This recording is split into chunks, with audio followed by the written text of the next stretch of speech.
Hello, welcome again to FAIRtax Power Radio. I'm Bob Paxton. And I'm Bob Scarborough. And we are the FAIRtax guys in hurry up mode this week because we've got a really interesting action-packed show we want to bring you. Another one of John Gaver's finds out in Texas. And you had some fun talking to him, I could tell, Martin Etwop. Well, Martin is from Uganda, okay? And his story of how he came to the United States is unique. But at the same time, it happens every day when folks come to our country. He came as a missionary with a church from over there, went to California, and you'll hear the story on the interview. But Martin's running in District 2 in Texas. And our superhero, John Gaver, and you folks out there need to be like John wherever you are and go out and seek out those candidates like he's doing and to get them to sign the FAIRtax pledge. So he got Martin Etwop to sign the FAIRtax pledge. And I had a conversation with Martin that we will get to in just a minute. Do you want to go ahead and introduce John's segment? Well, just a second. Let me say also that the interview, you were so absorbed talking to him, you talked to him for over 26 minutes. We cannot use the entire video here on FAIRtax Power Radio because our radio stations will not let us go over their little time slot. But what we're going to do, that was such an interesting interview that I'm going to go ahead and put up the entire unedited version on the FAIRtax Guys YouTube channel. So what you see on the program here in just a few minutes is just a portion of it. You can watch the whole thing on our YouTube channel here shortly. And also, speaking of John, he's got another one. A gentleman named Jameson Ellis, also out there running in Texas too. We'll be talking to him in a couple of weeks because our next couple of shows, or next week, is going to be our year-end review. Yes. Go through the 2021 FAIRtax, the Tax Proposal Hall of Shame. The following one will be the first one of the year. And I'm going to try to kind of make that, okay, where do we stand as of January 1st? And then we'll look back at that later in the year. And then we'll get back into the interviews again. So probably the second episode in January, which is the 11th, if I'm not mistaken, we'll be talking to Jameson Ellis, another one of John Gaver's finds out there. But I say, this is going to take a good bit of time. So let's just go ahead and roll this interview with Martin Etwop now. Hello, I'm John Gaver, author of The Rich Don't Pay Tax, or Do They? And today I'm here with Martin Etwop, who is running for Congress for District 2, the state of Texas. And he has become a big FAIRtax supporter. I've been talking with him for some time, and he's here today to sign the FAIRtax pledge. I'd like to start by asking a quick question, though. Martin, why did you get into the race in the first place?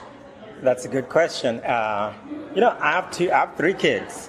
I have a 6-year-old, 8-year-old, and a 4-month-old son. 2 daughters and a son. And, America, unlike Uganda where I came from, America has always been the land of freedom, the land of opportunity.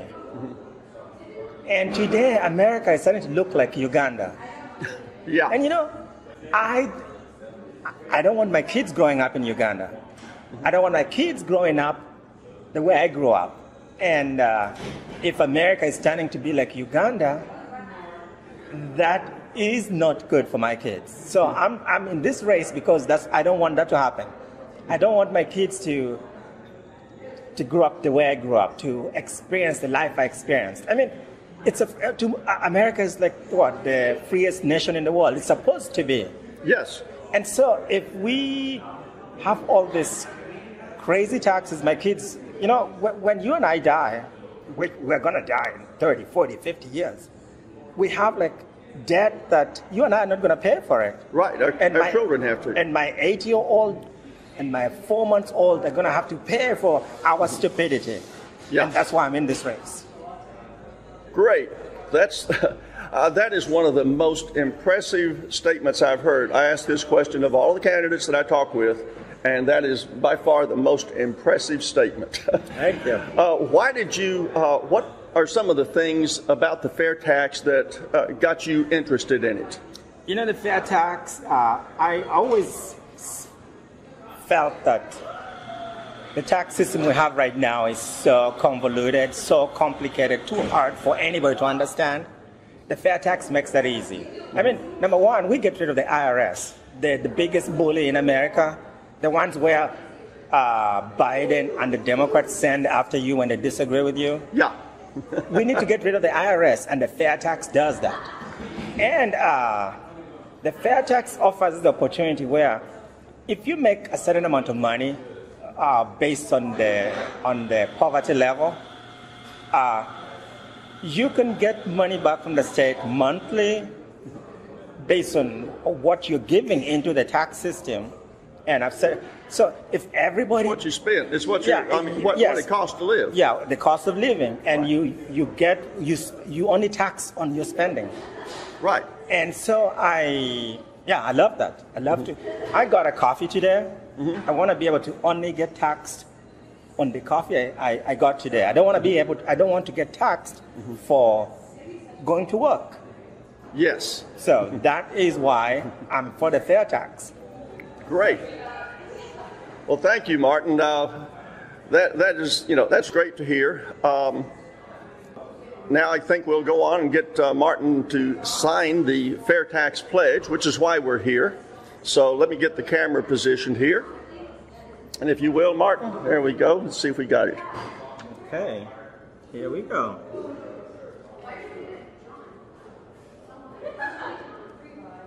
Today is 11/24/2021.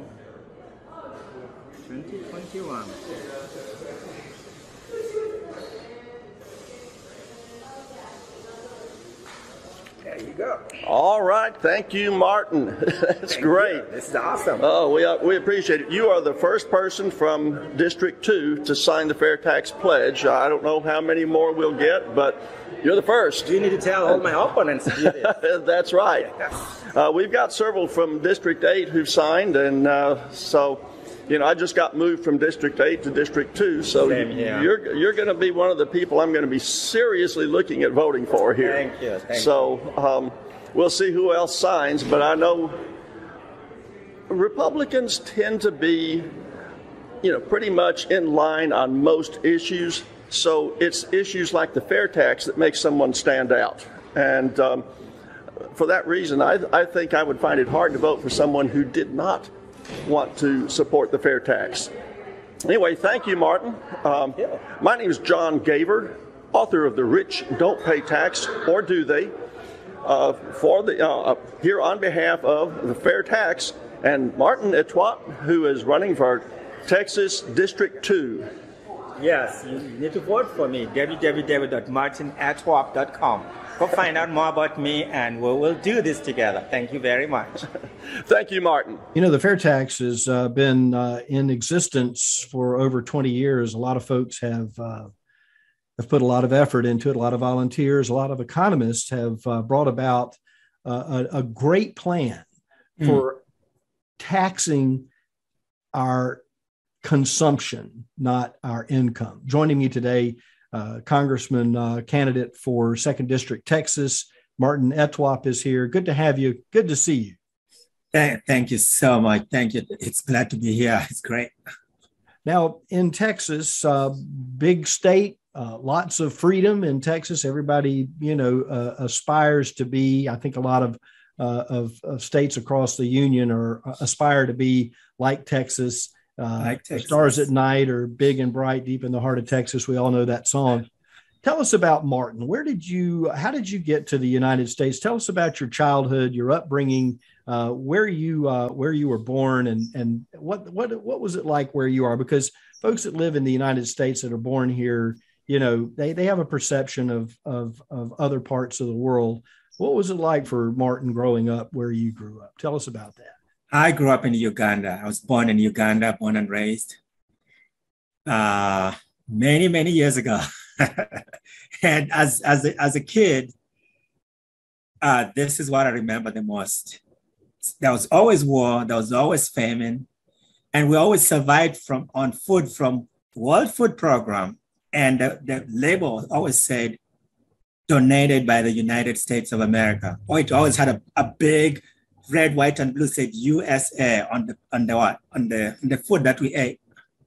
Because we grew our own corn in the backyard. But the main thing was, during war, everybody comes and takes your corn. So you survive on the donations from the US government. Right. And yeah. And so as a 6-year-old, my mom sent us, hey, you know, in Uganda, you could go sell food stuff at the roadside at 6 years old. So my mom said, hey, go sell pancakes. And my brother and I go at the roadside to sell pancakes. Nice. And there had just been a coup in Uganda. So this crazy general drives by in a Jeep. I'd never seen a Jeep before, military Jeep. And he was one of the most ruthless people. My brother and I were just staring at him. We didn't know who he was. We go home, they're like, do you know that was Juku, some crazy guy? And 2 days later, there was war going on. People were shooting at each other right by my house. And so growing up in Uganda it was chaos. Okay, let's talk about the FAIRtax now. The FAIRtax is a big platform for a lot of people, especially folks that are running for the first time. And this is something that we were talking about before we began our on the air talk. Mm-hmm. I think the opportunity is there for great strides for the FAIRtax as an opportunity to put control back in the hands of we the people. I think it's a great opportunity now that we have, because we have people like you. We have other folks all across the country that are up to here and way up to over here, with frustration about the way things are going.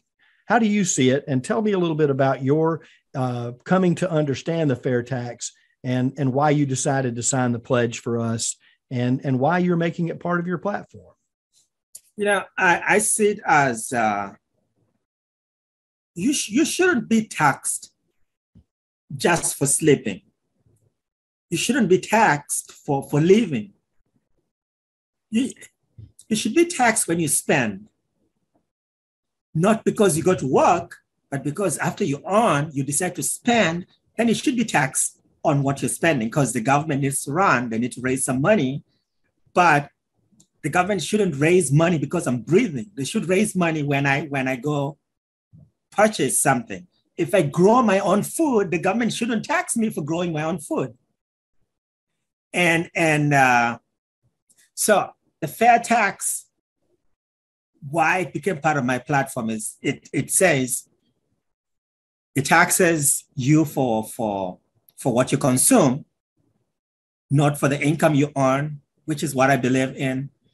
And there are some people who cannot afford to pay the tax because they can't, because their income is not enough to pay for that. Right. And with the FAIRtax, the credit that you get back from, depending on how much you like it says, every month you get credit back for. Right, you get the money, you get a refund, a prebate, if you will. Yeah. Yes. And there are some who consume a lot. They will go way 1,000,000 times over their prebate. Then they'll have to pay a tax on that.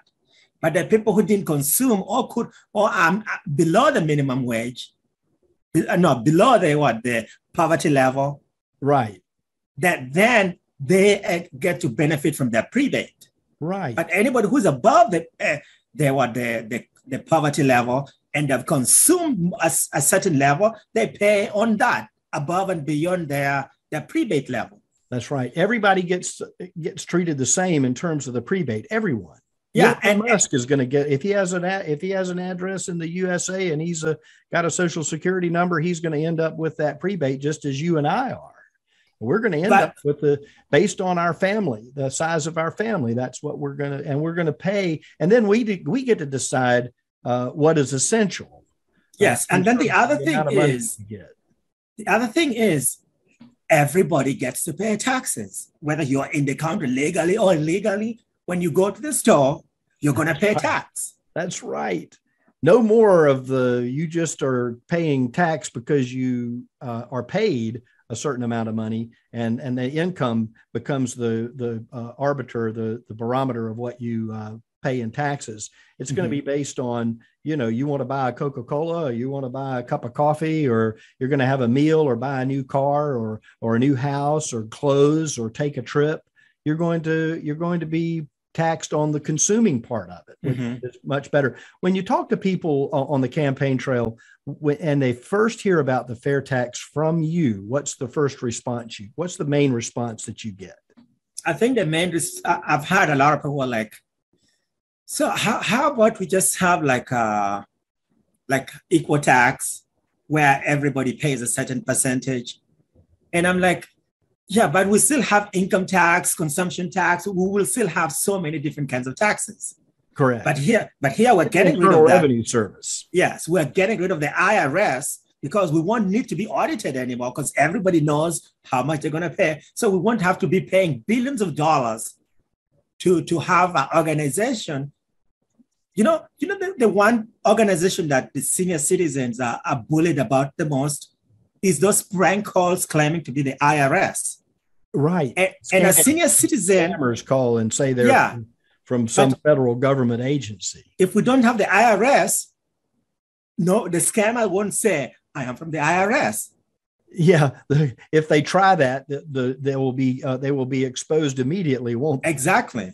Yeah. And so this senior citizen will not, out of fear, give away his $10,000 he's saved for I don't know how long, because they're like, oh, it's not the IRS. I know the IRS does not exist. So that's what I've been telling the people. And actually, when you explain it that way, people are like, that makes sense. And we always say, once you understand it, you'll demand it in our program. And Martin, I just appreciate you taking the step there.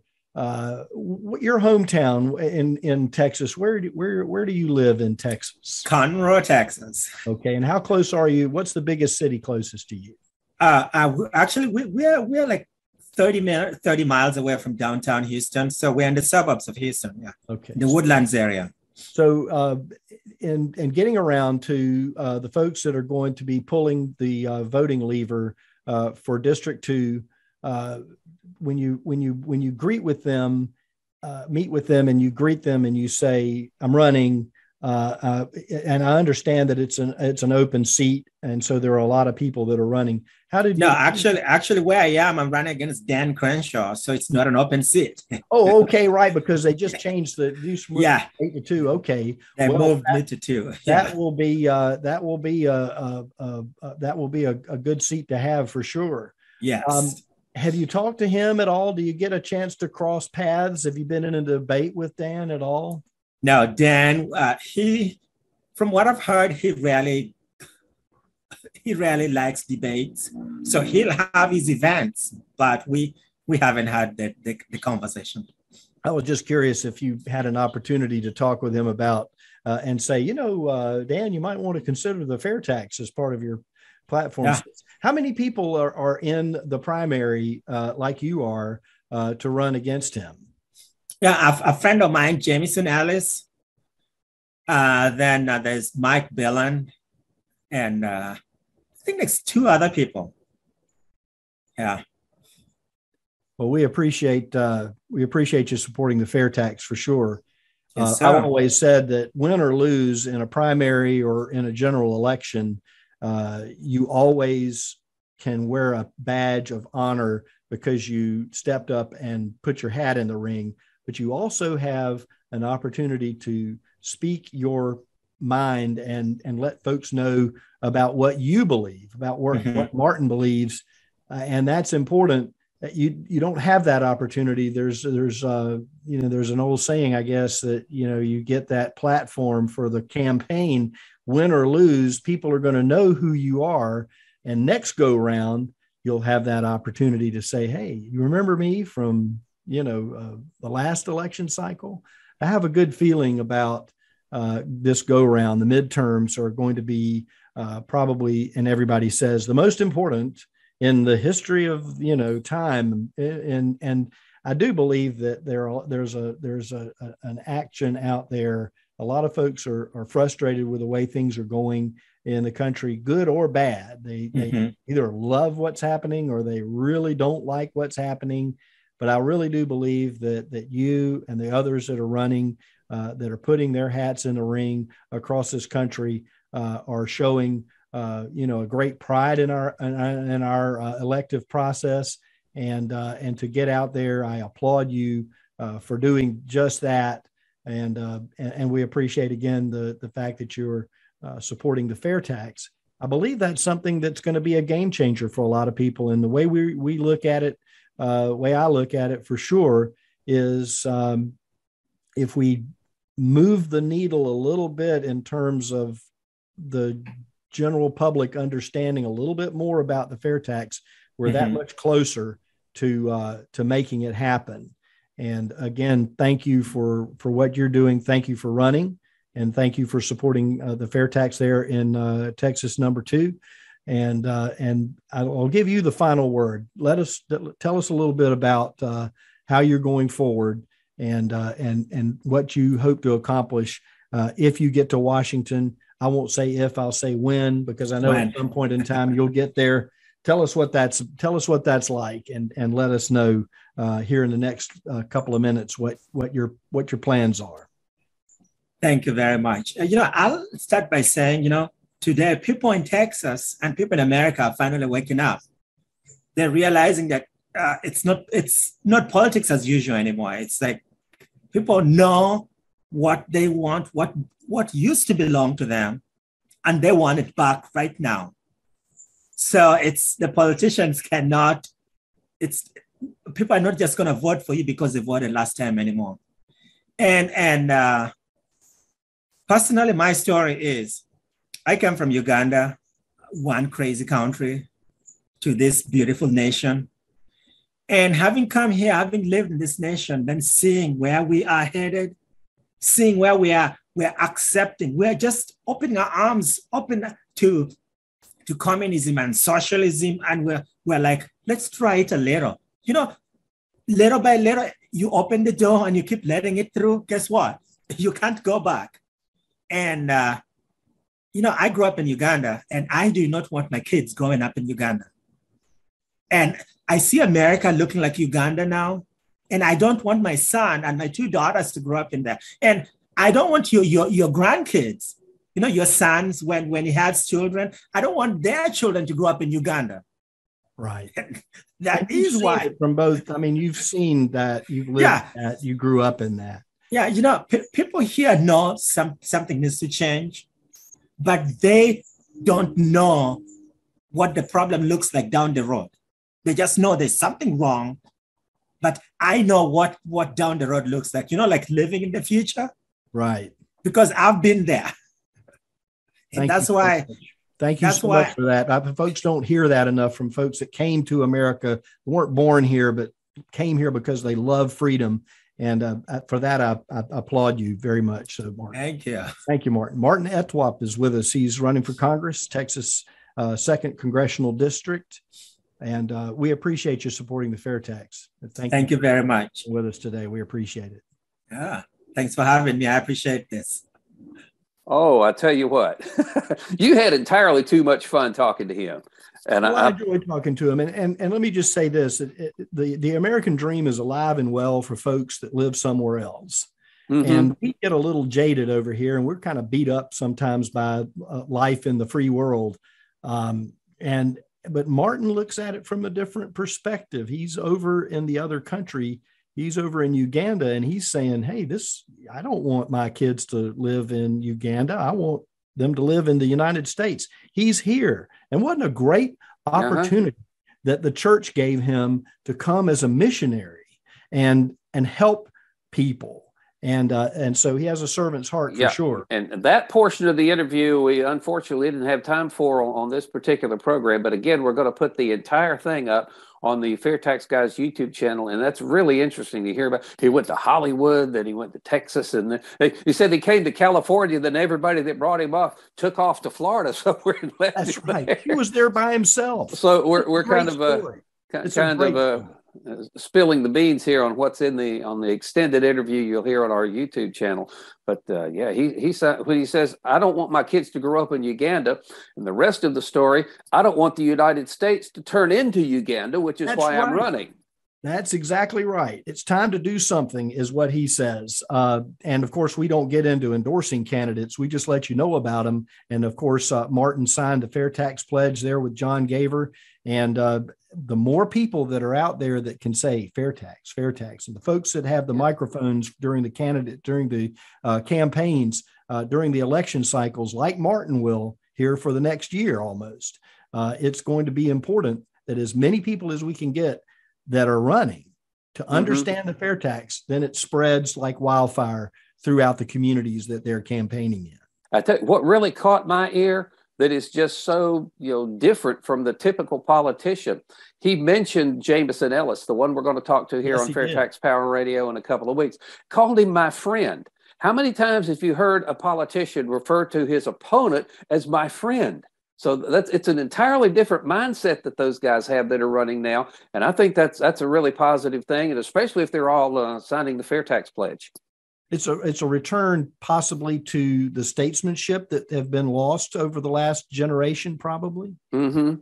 I remember candidates, that we voted for back in the late 70s and early 80s and all. They were on other sides of the aisle. They all came to Congress and the Senate to work together. Mm-hmm.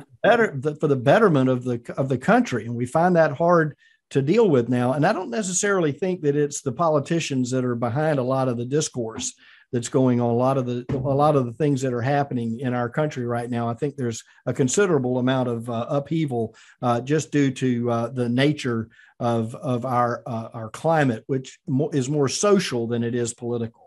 Mm-hmm. All right. Well, I say we got about a minute and a half left here. Let me wish you a Merry Christmas. This will be the last episode before the Christmas holiday. Then our next episode next week, we'll be doing our year-end wrap-up, our 2021 Tax Proposal Hall of Shame. There are some really good stuff in there. You'll have fun doing this. This will be your first one. Yeah, and I'm looking forward to it. I will go back and review last year's Hall of Shame episode to make sure that I follow the rules accordingly. Well, I will send you a copy of this year's Hall of Shame that you can familiarize yourself with, and we'll just have us a ball next week going through all of the crazy things that the Congress critters have tried to put into the tax code for this past week or this past year. And as I say, we will continue with a Congress.gov segment as often as our interviews allow us to as we go forward in 2022. Okay. I'll tell you what. So again, FAIRtaxmarketplace.com. Make sure you check that out. Get involved in that somehow. Find something to buy. Find something that you can sell. It helps everybody out. FAIRtaxmarketplace.com. And that's going to wrap up this edition of FAIRtax Power Radio. Merry Christmas to everybody. We'll ask Santa for the FAIRtax. We are the FAIRtax guys. Again, reminding you that the FAIRtax is the only truly fair tax. And once you understand it, you'll demand it. So tell me, how could I pay less taxes? Less? Yeah, I'm trying to get ahead, so how can I pay less? Well, I suppose you could pay less taxes by earning less money, or you could give to charity. How is that going to help? Actually, I'm not supposed to tell you this, but if you know the right people, okay, or if you have a really good lawyer, you can usually get around the big ones. If I may. Under the FAIRtax, to pay less taxes, you would simply consume less. You would control how much you pay and when you pay your taxes simply by choosing what you purchase and when you purchase something. So I could stay focused and get ahead.